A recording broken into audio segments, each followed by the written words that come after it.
Modern India को पढ़ना शुरू किया था और 2-3 क्लासेस हम ऑलरेडी पढ़ चुके हैं, जिसमें मैंने आपको लास्ट क्लास में बताया था कि गवर्नर कौन थे, उसके बाद गवर्नर बंगाल के गवर्नर जनरल बनते हैं और बंगाल के गवर्नर जनरल से जब जैसे जैसे एरिया बढ़ता है वो भारत के गवर्नर जनरल बनने शुरू होते हैं। और उसके बाद क्या होगा, 1857 की क्रांति, जिसके बाद BEIC का राज इंडिया से खत्म हो जाएगा और सीधा शासन किसका आ जाएगा, महारानी ब्रिटेन का, जिसे हम क्राउन का शासन भी बोलेंगे। तो आज हम उसको डिटेल में पढ़ेंगे। 1857 की क्रांति से बहुत सारे क्वेश्चंस एग्जाम में पुट होते हैं, जैसे इसका कारण क्या था, क्यों असफल रही, कहाँ कहाँ से इसका विद्रोह हुआ और इसका क्या प्रभाव पड़ा, इस तरह के बहुत सारे क्वेश्चंस एग्जाम में बनते हैं। तो इस वीडियो को ध्यान से देखना। मैंने लिखा क्या है, 1857 का विद्रोह, जबकि मैं बोल क्या रही हूँ 1857 की क्रांति। अंग्रेजों का कहना था कि 1857 का एक सिर्फ छोटा सा विद्रोह है। विद्रोह क्या होता है, जो थोड़े बहुत कुछ लोग जो है मिलकर करते हैं, और क्रांति क्या होती है, जो पूरे ऑल ओवर उसमें फैल जाती है, जो मन से आत्मा से लोग क्रांति करते हैं। अब इसका मेनली कारण क्या बना, जो लगातार लगातार इंडियंस का शोषण होता जा रहा था। अब कितना कोई सहे, एक टाइम तो ऐसा आएगा जब वो उछाल के बाहर आता है, लेकिन कई बार उस चीज़ को दबाना बहुत मुश्किल हो जाता है और कई बार चीज़ें बहुत ईजिली दब जाती हैं। तो वही हुआ 1857 की क्रांति में, कैसे महारानी ब्रिटेन ने अपना शासन शुरू कर दिया और इसका कोई भी खास प्रभाव इंडियंस के लिए नहीं हुआ, क्योंकि इंडियंस तो अभी भी पहले BEIC के गुलाम थे, अब फिर गुलाम ही रहेंगे। तो आज हम पढ़ेंगे 1857 का विद्रोह। इसे ध्यान से सुनना, इस वीडियो को 102 बार, उसके बाद किसी भी बुक में से पढ़ना, आपका ये टॉपिक तैयार होगा। सबसे पहले क्वेश्चंस बनते हैं कि इसके मेनली कारण क्या बने, इसे एक बार सुन लो ताकि ये आपके दिमाग में फिट होना शुरू हो जाए। मेनली कारण क्या थे इसके, सबसे पहले जो मेन कारण बना वो था डलहौजी की राज्य हड़प नीति, जो मैं आपको पिछली क्लासेस में पढ़ा चुकी हूँ। इस सारी की सारी मॉडर्न इंडिया की सीरीज को आप क्लासेस वाइज देखना, क्लासेस 1, 2, 3, 4, तभी आपको ये चीज़ें पिछली समझ में आनी शुरू होंगी। तो राज्य हड़प नीति अगर आपने पढ़ी होगी, उसमें क्या था कि किसी भी राजा का अगर कोई भी पुत्र उत्तराधिकारी नहीं है तो उस राज्य की जो प्रॉपर्टी को हड़प लेते थे। जैसे ही उस राजा की शादी होती थी, साल के अंदर अंदर उसकी मृत्यु करवा देते थे, या कोई भी ऐसा कारण होता था जिससे कि उसका कोई भी पुत्र नहीं होता था, और पुत्रियों को ये बिल्कुल भी वो नहीं देते थे सम्मान, बेटे बेटी को एक बराबर नहीं समझते थे, तो उसकी जो सारी प्रॉपर्टी होती थी वो हड़प लेते थे। ये थी राज्य हड़प नीति, जो किसने चलाई थी, डलहौजी। मैंने आपको पढ़ाया था डलहौजी के काल में रेल चली, आगरा से एक रेल बिजली की तार डली, पोस्ट ऑफिस की शुरुआत हुई, ऐसे बहुत सारे काम डलहौजी के टाइम में हुए, लेकिन ये सब भी उसने अपने फायदे के लिए किया, इसमें इंडियंस का कोई भी फायदा नहीं था। नेक्स्ट, राजनीतिक और प्रशासनिक कारण भी इसके कारण बनते हैं। मतलब उस टाइम, आज भी आप देखोगे, आज भी क्या है, अगर सब कुछ निजीकरण की तरफ जा रहा है तो उससे अमीर लोगों को बहुत ज़्यादा फर्क नहीं पड़ेगा। इसमें कौन लोग आएंगे, जो बिल्कुल लोअर क्लास हैं, एवरेज हैं, वो सारे लोगों को फर्क पड़ना शुरू होगा अगर कोई भी निजीकरण होता है। गवर्नमेंट स्कूल धीरे धीरे बंद हो जाएंगे, गवर्नमेंट कॉलेज बंद हो जाएंगे, गवर्नमेंट जो भी आपके हॉस्पिटल्स हैं वो बंद हो जाएंगे, रेलवे है जो हमारी इंडिया की वो निजीकरण की तरफ जा रही है, LIC के शेयर निजीकरण में चले गए हैं। तो इसका नुकसान जो है अभी आपको देखने को नहीं दिखाई दे रहा, लेकिन आने वाले कुछ सालों में इसका बहुत ज़्यादा नुकसान होने वाला है। तो वही हुआ कि उस टाइम पर भी अमीर लोगों को बहुत ज़्यादा फर्क नहीं पड़ रहा था। राजनीतिक पॉलिटिकल जो इसके कारण थे वो भी मेनली थे, जिसकी वजह से क्या हुआ, 1857 में विद्रोह की जरूरत पड़ी। नेक्स्ट, ईसाई धर्म का प्रचार। इंडियंस जो थे वो हिंदू धर्म को मानते थे और इसके साथ साथ मुस्लिम धर्म जो है वो आ चुका था, लेकिन ईसाई धर्म को नहीं सुना था, तो उनके लिए वो एक नई चीज़ थी। उन्होंने उसका प्रचार करना शुरू किया, छुटपुर छुटपुर से चर्च बनाने शुरू किए। गोवा में तो अपनी सारी की सारी पॉपुलेशन ही उसकी दिखाई देने लग गई। तो ईसाई धर्म का प्रचार भी 1857 का एक विद्रोह का कारण बनता है। नेक्स्ट है आर्थिक शोषण। सबसे जरूरी क्या होता है किसी भी देश के लिए, सारी कम्युनिटी, ये सब कुछ बाद में आता है। फाइनेंशियली अगर वो रिच है, अगर कोई लोग भूखे नहीं मर रहे, सबके सिर पर छत है, तो वो एक फाइनेंशियली रिच देश माना जाता है। तो आर्थिक शोषण भी इंडिया वालों का होना शुरू हो गया था। मैंने आपको पहले भी बताया, मध्यकालीन भारत में अगर मुगल आए, तुर्क आए, उन्होंने क्या किया, सारा इंडिया का पैसा इंडिया पर ही लगाया। जो भी बिल्डिंग्स बनी, जैसे ग्रैंड ट्रंक रोड बनी, लाल किला बना, ताजमहल बना, ये सारी की सारी, जामा मस्जिद आज भी इंडिया में है और आज भी इस क्या है, एक कमाई का साधन बनी हुई है। लेकिन इन्होंने क्या किया, इंडिया का पैसा लूट लूट कर अपने देशों में भिजवाना शुरू किया, जिसकी वजह से इंडिया का लगातार शोषण होता रहा और यहाँ पर जो है भूखमरी की सिचुएशन आ गई, जबकि इंडिया की मिट्टी ही ऐसी थी कि यहाँ पर कभी भी अकाल नहीं पड़ता था, कोई भी भूखा नहीं मरता था। यहाँ की मिट्टी सोना, पीतल, तांबा, हर चीज़ इस मिट्टी में उपलब्ध होता था। तो फिर क्या हुआ, आर्थिक शोषण भी इंडिया वालों का बहुत ज़्यादा होना शुरू हुआ, जिसकी वजह से 1857 का विद्रोह होता है, क्रांति जन्म लेती है। नेक्स्ट है सैनिक, सबसे ज्यादा जो विद्रोह करेंगे। अब इंडियंस के लोगों को वो अपनी सेना में भर्ती करते हैं, लेकिन उन्हें पदोन्नति से वंचित रखते हैं। पहले वो उन्हें मतलब उनकी जो प्रमोशन है वो करते थे, लेकिन बाद में क्या करते हैं, उसे रोक देते हैं, काम करना है करो। लेकिन इंडियंस के बाद कोई और ऑप्शन नहीं बचा, तो पदोन्नति से उन्हें वंचित किया गया। भारत की सीमाओं से बाहर भेजते थे लड़ने के लिए, किसी और कंट्री को अपने अंडर करने के लिए जो है बाहर भेजते थे, लेकिन उसके लिए भी कुछ भी एक्स्ट्रा पे नहीं करते थे। नहीं तो कोई भी लालच में ही चला जाएगा कि चलो मेरे माँ बाप का इलाज हो जाएगा, मैं चला जाता हूँ, लेकिन उसके लिए कुछ भी एक्स्ट्रा पे नहीं करते थे। तो इसलिए सैनिकों ने भी इसका जमकर विद्रोह किया। मुगल बादशाह का अपमान, जो हमारा मुगल बादशाह था, अगर हम मध्यकालीन भारत की बात करें, उनकी पुश्तैनी जमीन थी, लाल किला जो शाहजहां ने बनवाया था उनका पुश्तैनी था, वहां पर जो है मुगल बादशाह की पीढ़ियां दर पीढ़ियां रह रही थी, लेकिन उन्हें भी वहां से निकाल दिया। उन्हें क्या कहा, रेड फोर्ट को खाली करो, हम तुम्हें पेंशन देंगे। उसके बाद पेंशन भी बंद कर दी। अगर मैं आपको बताऊं, शाही सेना बनी थी जिसमें मुगल बादशाह थे, उसका भी बहुत ज्यादा अपमान किया, तो वो भी इंडियंस को सहन नहीं हुआ, वो भी एक विद्रोह का कारण बनता है। नेक्स्ट, चर्बी युक्त कारतूस, मोस्ट इंपॉर्टेंट, जो सेना को एक कारतूस प्रयोग करने के लिए दिए जाते थे, वो ऐसे मुंह से छिलना होता था, उसमें जो है चर्बी थी, किसकी, गाय और सुअर की, तो इन्होंने उसका विद्रोह किया। अगर पूछ लें 1857 की क्रांति का तात्कालिक कारण क्या बना, तात्कालिक, तो आपका बनता है चर्बी युक्त कारतूस। बहुत बार एग्जाम में क्वेश्चन पुट होता है, तो इसे ध्यान से करना। नेक्स्ट है प्लासी के युद्ध के बाद, 1757 में प्लासी का युद्ध हुआ, लगभग 100 साल हो गए। प्लासी के युद्ध के बाद जो है बीआईसी की जड़ें और मजबूत हो गई।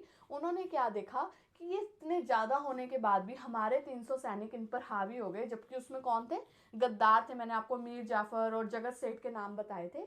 तो उनकी वजह से, तो उसकी वजह से बीआईसी की जड़ें और मजबूत होने लगी यहाँ पर, और उन्होंने इंडियंस का शोषण लगातार और ज्यादा बढ़ा दिया।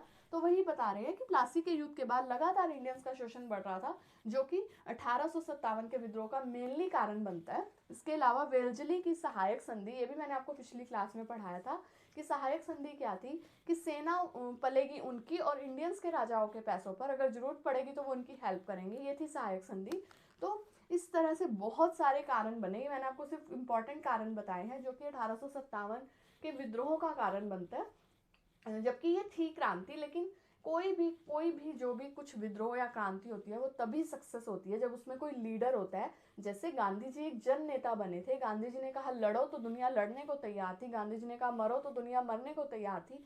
लेकिन इसका असफल होने का सबसे मेनली कारण क्या बनता है, वो यही बनता है, इसमें कोई भी लीडर नहीं था, अलग अलग एकता नहीं थी, कोई भी संगठन नहीं था, ऑर्गेनाइजेशन नहीं थी, लोगों ने मिलकर काम नहीं किया। तो अभी मैं आपको बताऊंगी कि इसके असफल होने के क्या कारण बनते हैं और इसका हमारे ऊपर क्या प्रभाव देखने को मिलता है। अब 1857 के विद्रोह का आरंभ कहाँ से हुआ, उसके ऊपर भी बहुत सारे क्वेश्चन बनते हैं। अब सबसे बड़ा इसके असफल होने का कारण ही यही था कि सबने मिलकर विद्रोह नहीं किया। जैसे अगर आज कोई भी विद्रोह होता है तो सारे जो है, कोई भी प्रोटेस्ट अगर बेरोजगारी के अगेंस्ट हो रहा है, कहीं पर भी सब मिलकर उसको कर रहे हैं, लेकिन ये टुकड़ियों में हुआ, किश्तों में, अलग अलग डेट पर। सबने एक डेट को भी क्रांति नहीं की। अगर सब एक डेट को मिलकर ये इस विद्रोह को करते तो बीआईसी के लिए इसे दबाना बहुत ही मुश्किल हो जाता। लेकिन जैसे एक जगह पर हुई वो थोड़ा संभल जाते थे, फिर दूसरी जगह पर होती थी, अलग अलग टाइम पीरियड पर जो है इन्होंने विद्रोह किया। तो ये सबसे बड़ा कारण बना। लेकिन इसके ऊपर क्वेश्चंस बनते हैं तो इसे पढ़ना बहुत जरूरी है। सबसे पहले जो इसकी शुरुआत होती है वो 29 मार्च 1857 को होती है। मंगल पांडे इसकी शुरुआत करते हैं, कहां पर, बैरकपुर में। बैरकपुर कहां पर है, बंगाल में, वहां पर इसकी शुरुआत करते हैं मंगल पांडे, जिसे बाद में फांसी दी जाती है। मंगल पांडे ने खुद को मारने की कोशिश की थी, लेकिन अंग्रेजों ने उन्हें खुद को मारने नहीं दिया, सिर्फ लोगों के मन में एक डर पैदा करने के लिए इनको सबके सामने फांसी दी गई। इसके बाद 10 मई 1857 को मेरठ के सिपाही इसका विद्रोह करते हैं। देन दिल्ली मार्च निकाला जाता है, अगली 11 मई को दिल्ली मार्च निकालते हैं, कौन, मेरठ के ही वही सैनिक मिलकर, और बहादुर शाह जफर को भारत का बादशाह घोषित करते हैं। मतलब एक लीडर की ज़रूरत थी। काम उसने नहीं करना था क्योंकि ये बहुत ही बुजुर्ग हो चुके थे और इन्हें ही निकाला गया था, जो मैं आपको बता रही थी, मुगल बादशाह का अपमान किया गया था। तो इन्हें कहते हैं तुम सिर्फ हमारे नाम के लीडर बन जाओ, काम सारा हम करेंगे। जबकि ये डर रहे थे, फिर भी इन्होंने एक हिम्मत रख के उनके लीडर बन गए। तो पूछ लेंगे कौन किसे भारत का बादशाह घोषित किया? बहादुर शाह जफर को। नेक्स्ट, दिल्ली के सैनिकों का नेतृत्व कौन करता है? अब दिल्ली के जो सैनिक बनते हैं, क्वेश्चन बनता है बार बार, बख्त खान जो है वो दिल्ली के सैनिकों का नेतृत्व करते हैं। इंपॉर्टेंट है कौन? बख्त खान। 3 नाम और दे देंगे और चौथा ये दे देंगे, पूछ लेंगे कौन है या किसने, इनमें से कोई भी 4 नाम दे देंगे, किसने किया किसने नहीं किया, तो इसे ध्यान से सुनना। नेक्स्ट है, लखनऊ में होता है 4 जून 1857 को, कौन करती है? बेगम हजरत महल, जिसका अल्पायु पुत्र था बिरजिस कादिर, उसे हेड बनाती है, उसे नवाब घोषित करती है और उसकी जगह पर लड़ती कौन है? कौन? बेगम हजरत महल। अब उस टाइम पर जो है लोग इकट्ठे होने की कोशिश तो कर रहे हैं, लेकिन वही है कि अलग अलग डेट को हो रहे हैं, कोई एकता नहीं हो रही है।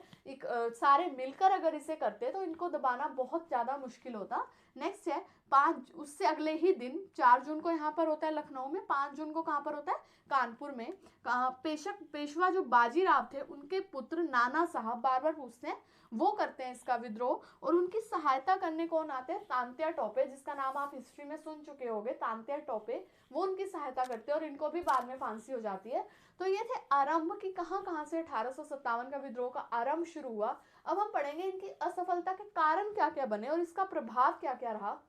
जो इसकी असफलता का कारण रहा वो यही था कि सेम डेट पर क्रांति की शुरुआत नहीं हुई और एकता की कमी, सबसे बड़ा नेतृत्व की कमी, कोई भी मेन लीडर नहीं था जो इसको लीड कर पाता और इसके अलावा संगठन नहीं था, कोई एकता की कमी थी, यूनिटी इंडिया वालों में नहीं उस टाइम देखने को मिली, जिसकी वजह से अंग्रेज जो है और 100 साल इंडिया पर हावी होते रहे।